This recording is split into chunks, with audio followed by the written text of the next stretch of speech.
देखा आपने, रोजमर्रा की जिंदगी में प्रतिशत का प्रयोग हम कहां कहां पर करते हैं। जब हम बाजार के अंदर में जाते हैं और किसी उत्पाद को खरीदते हैं तो उस उत्पाद के ऊपर लिखा होता है 25% एक्स्ट्रा या 50% मुफ्त। और यदि हम बैंक के अंदर में चले जाएं तो देखने को मिलता है कि ब्याज दर 9.5% की दर से। और अगर हम विद्यालय की बात करें तो हमारे शिक्षक कहते हैं यदि आपको फर्स्ट डिवीजन पास होना है तो उसके लिए 60% अंक की आवश्यकता है, अगर उससे कम होगा तो आप सेकंड डिवीजन हो जाएंगे। तो क्या है ये प्रतिशत? हर जगह हम प्रतिशत की बात करते हैं। प्रतिशत के लिए एक प्रमुख बात है कि प्रतिशत हमेशा किसी राशि का होता है और उस राशि का होता है जिस राशि को हम माप सकते हैं, जिसको हम नाप सकते हैं। जैसे कि वह राशि लंबाई हो सकती है, वह राशि समय हो सकता है और वह राशि कोई द्रव्यमान हो सकता है। अर्थात प्रतिशत हमेशा उस राशि का होगा जिसको हम नाप सकते हैं। तो आइए सबसे पहले सीखते हैं ये 50% क्या है, और चलते हैं अपने अनुराग जी के पास में, वो आपको दिखाते हैं कि 50% क्या है और उसको कैसे समझा जा सकता है। 50% मतलब किसी भी राशि का आधा। तो ये आधा कैसे होता है, 50% आधा कैसे होता है, इसके लिए हम लोगों ने यहां पर कुछ आकृतियां बनाई हुई हैं। इन आकृतियों में देखिए हमने 3 आकृतियां ली हुई हैं। इसमें से पहली आकृति की बात करते हैं जो एक रेक्टेंगल है या वर्ग कह सकते हैं इसे। इसको हमने 2 बराबर भागों में बांटा हुआ है, यानी कि कुल क्षेत्र का आधा काला कर रखा है और आधा हरा कर रखा है। तो इस कुल क्षेत्र का आधा काला यानी 50% काला और आधा हरा यानी इस कुल क्षेत्र का 50% हरा।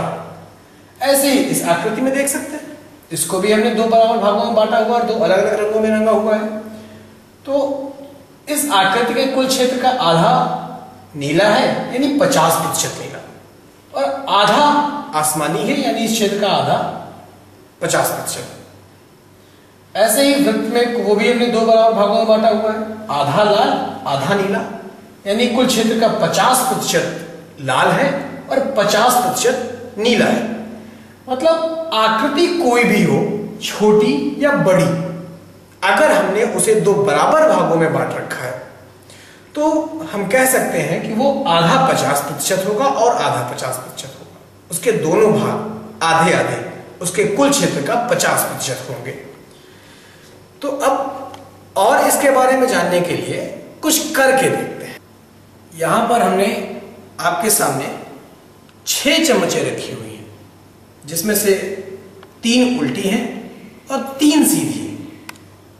यानी कि हम कह सकते हैं कि इन पूरी चम्मचों का 50% उल्टी रखी हुई है और 50% सीधी रखी हुई है। ऐसे ही यहां पर आप देख रहे हैं, आप इन्हें जानते होंगे, कैरम की गोटियां हैं।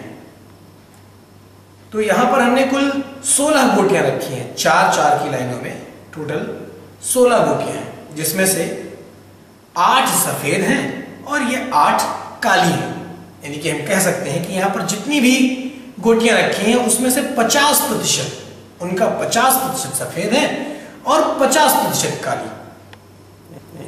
इस कागज के टुकड़े का 50% चाहिए, तो क्या करना होगा? इस पूरे कागज का आधा करना होगा। इसके लिए हम इसको मोड़ देते हैं और पूरे कागज को आधा कर देते हैं।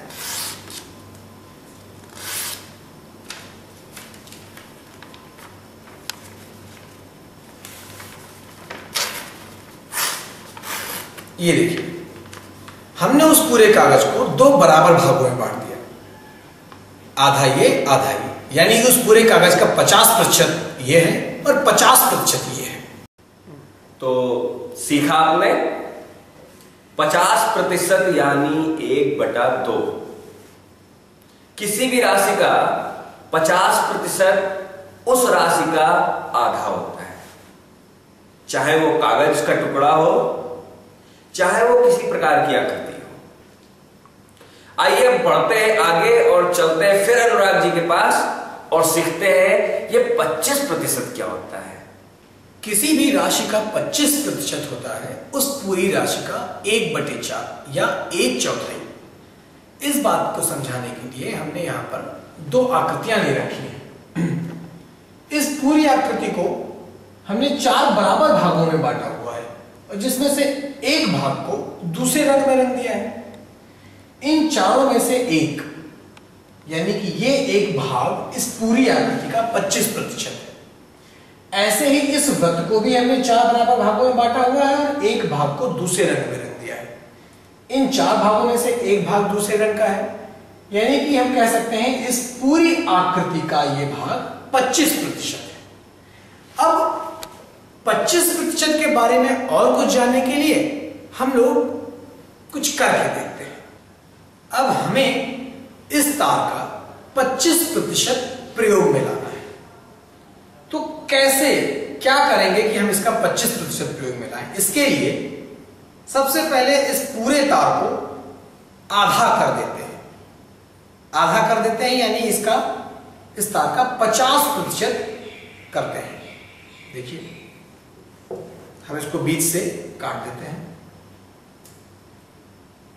अब आधा ये, यानी कि हमारे दोनों हाथों में इस पूरे तार का 50% ये है, 50% ये है। इस आधे को फिर से आधा करते हैं।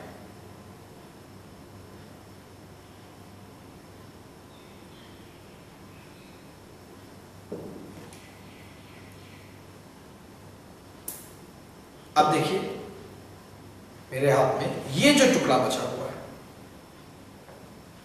ये टुकड़ा उस पूरे तार का 25% है, यानी कि 1/4 है। हमारे पास ये 4 प्लेटें रखी हुई हैं, जिसमें से हमने एक को काला कर रखा है। 4 में से एक, अभी हमने उस आकृति में बताया था कि ये 25% है। और इस तरीके से भी देख सकते हैं कि इसको पहले हम आधा कर देते हैं, यानी 50% अलग कर दिया और 50% ये बचा। इस 50 को भी आधा कर देते हैं, जैसे भी हमने उस तार में किया था, आधा। अब ये बचा 25%। अगर ये 25% है तो ये भी 25% होगा इन पूरी तस्तरियों का। 4 तस्तरियां ली थी तो उन 4 में से एक ये 25% है, उन 4 में से एक ये भी 25% है। इसकी बात करें तो ये भी 25% है उन पूरी तस्तरियों का, और ये भाग भी 25% है। यानी कि सभी भाग अपने अपने आप में 25-25% है इस पूरे का। अभी हमने बताया था कि इन आकृतियों में ये जो दूसरे रंगों में है ये 25% है, लेकिन अगर ये 25% है इस पूरे का, तो ये भाग भी इस पूरी आकृति का 25% होगा, क्योंकि ये भी 1/4 है। और अगर इस वाले भाग की बात करें तो ये भाग भी अपने आप में 25% है, क्योंकि ये भी इन 4 में से एक भाग है। इस पूरी आकृति का 1/4 है, ये 25% है। ये भाग भी इस पूरी आकृति का 25% है। तो हम कह सकते हैं कि जितने भाग हैं, 4 भाग, ये 4 भाग इस पूरी आकृति का अपने आप में 25-25-25 अपने आप में 25% है। यानी कि अगर हम सबको जोड़ दें, ये 25%, ये 25%, ये 25%, ये 25%, यानी कि कुल मिलाकर के 100%। तो 100% का क्या मतलब हुआ? 100% मतलब अपने आप में ये पूरी आकृति, ऐसे ही यहां पर भी ये चारों 25-25-25% है पूरी आकृति के, और इन चारों को अगर हम जोड़ दें, 1/4 ये, 1/4 ये, 1/4 ये, 1/4 ये, सबको जोड़ दें तो ये पूरा 1 हो जाएगा, यानी 100%। तो कोई भी राशि अपने आप में 100% होती है। 75% यानी कि 3/4 अर्थात 3/4। अगर हम 75% की बात करें तो आप देख रहे हैं 75 मतलब 25 मतलब अगर 25% को 3 बार जोड़ दें तो कितना हो जाता है? 75%। उसी तरह से 1/4 1/4 1/4 को 3 बार जोड़े तो आता है हमारा 3/4 यानी 3/4। अब हम इस चित्र में आते हैं और इस चित्र में देखते हैं, जैसा कि अनुराग जी ने बताया था कि ये भाग इसका 25% है, ये भाग भी इसका 25% है, ये भाग भी इसका 25%, ये भाग भी इसका 25%।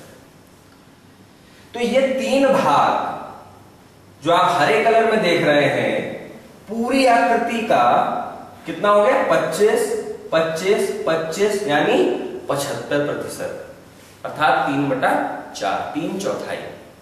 इसी प्रकार इस वृत्त पे भी आप देख सकते हैं कि हमने क्या किया हुआ है? 3 भागों को हरे कलर में किया और एक भाग दूसरे कलर में है। तो ये दूसरा कलर वाला जो हिस्सा है वो कितना प्रतिशत है पूरी आकृति का? 25%। और बचा हुआ पूरी आकृति अगर 100% है तो ये 25% और ये कितना हो गया? 75%। यानी ये 3 भाग मिलकर 75% हो रहे हैं। आइए चलते हो कुछ करके भी देखते हैं। आपके सामने ये कुछ स्केच पेन रखे हुए हैं जिनका प्रयोग हम कला बनाने के लिए करते हैं। अब अगर इन स्केच पेन में से हमको 75% प्रयोग में लाने हैं तो हम क्या करेंगे? सबसे पहले इसका आधा कर देते हैं, यानी कि 6 ये पूरे का 50% ये है, 50% ये है। अब फिर इसका आधा कर देते हैं। अब क्या हुआ? आधा यानी 25% ये, 25% ये। इसको भी चाहे तो आधा कर दें, 25-25। अब आप देख सकते हैं पूरे स्केच पेन जितने थे 12, उसमें से उनका ये 25% है, ये भी 25% है, ये भी 25% है, ये भी 25% है। और इन तीनों को मिला दें तो ये कितना हो गया? 75%। और ये बचा हुआ 25%। ऐसे ही आपके सामने कुछ ये बैटरियां रखी हुई हैं, सेल रखे हुए हैं, ये 8 है। इसका भी हमको 75% प्रयोग में लाना है। क्या करेंगे? सबसे पहले आधा कर देते हैं इसका, यानी कि 50% हो गया, और ये भी इस पूरी बैटरी इसका 50% हो गया। अब इसमें से फिर आधा कर देते हैं, 25%, और चाहें तो इनका भी आधा कर दें, 25%। अब इन तीनों 25 को जोड़ दें तो ये पूरी बैटरी इसका 75% हो गया, और ये 25%। हम जानते हैं कि 50% मतलब आधा। किसी भी राशि का 50% निकालने के लिए हम उसे 1/2 से गुणा करते हैं, और 1/2 मतलब 50/100, यानी कि उस राशि का 50% निकालने के लिए हम उसको 50/100 से गुणा कर सकते हैं। हमारे पास एक 30 मीटर लंबी डोरी है, और हमें उसका 50% प्रयोग में लाना है। तो हम क्या करेंगे, उस 30 मीटर को 50/100 से गुणा कर देंगे। 30 मीटर को 50/100 से गुणा करेंगे तो हमारे पास आएगा 15 मीटर, यानी कि ये 15 मीटर उस 30 मीटर लंबी दूरी का 50% हुआ। इसी प्रकार अगर हमें किसी राशि का 25% निकालना है तो क्या करना होगा, 25% यानी उस राशि का 1/4। तो हम क्या करेंगे, उस राशि को 1/4 से गुणा कर देंगे या 25/100 से गुणा कर देंगे। इसी तरह अगर 75% निकालना है, हमने देखा था 75% मतलब 3/4, तो हम क्या करेंगे, उस राशि को 75/100 से या 3/4 से गुणा कर देंगे। किसी भी राशि का अगर प्रतिशत निकालना हो, अगर 10% निकालना है, 20% निकालना है, तो हम 10/100 से गुणा कर देंगे, 20/100 से गुणा कर देंगे। इस तरह से हम किसी भी राशि का दिया हुआ प्रतिशत निकाल सकते हैं। अपने इस विद्यार्थी जीवन में स्कूल, कोचिंग, खेलकूद, व्यायाम, इन सब के अलावा कुछ समय सेल्फ स्टडी के लिए निकालना चाहिए। तो अगर हम कहें पूरे दिन में यानी 24 घंटे में कुछ समय, मान लेते हैं कि 10% समय हमें अपनी सेल्फ स्टडी को देना चाहिए, तो हम कैसे निकालेंगे कि हमें कितना समय अपनी सेल्फ स्टडी को देना चाहिए। हम 24 घंटे का 10% निकाल लेते हैं। तो 24 घंटे का 10% निकालने के लिए क्या करेंगे, 24 गुणे 10/100 यानी 2.4 घंटे। तो अपनी पूरी दिनचर्या में हमें कम से कम 2.4 घंटे सेल्फ स्टडी को जरूर देना चाहिए। स्कूल में टीचर हमसे बोलते हैं कि अगर प्रथम श्रेणी में आना है तो कम से कम 60% अंकों की आवश्यकता होती है। अगर हमारे पास 5 विषय है, प्रत्येक विषय 100 नंबर का है, यानी कि कुल 500 नंबर की परीक्षा है, तो हमें प्रथम श्रेणी में आने के लिए कम से कम कितने अंकों की आवश्यकता होगी। हम क्या करेंगे, 500 का 60% निकाल लेंगे, हमको मालूम पड़ जाएगा कितने अंक हमको चाहिए। तो 500 का 60% यानी कि 500 गुणे 60/100, 60/100 से गुणा कर देंगे, हमको मिलेगा 300। यानी कि अगर परीक्षा में हमने 300 अंक पाए, कम से कम 300 अंक पाने पर हम प्रथम श्रेणी में आ जाएंगे। लेकिन अगर हमने 200 अंक प्राप्त किए तो फिर तो हम प्रथम श्रेणी में नहीं है, क्योंकि अब 60% से कम होंगे। तो कितने कम होंगे या 200 नंबर कितना प्रतिशत है, ये कैसे निकालेंगे।